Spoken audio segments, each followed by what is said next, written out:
Okay, so one other syntax I wanted to show you, I'm just recommenting that out, and I'm uncommenting out this next line, is the as keyword.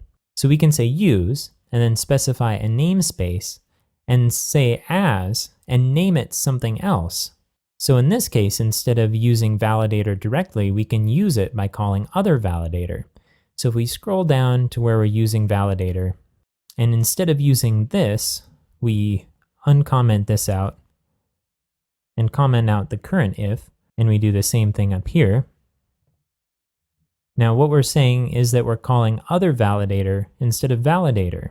And if we save this and jump back to the browser and refresh, we just refreshed and resubmitted the form, you see that it processed just fine. So you can create your own names for existing classes if it would suit you to be able to use both of them. So for example, we can use other validator now to use the third-party validator, and then validator to use our own validator, and we don't have to edit our third-party files at all to be able to use this other name.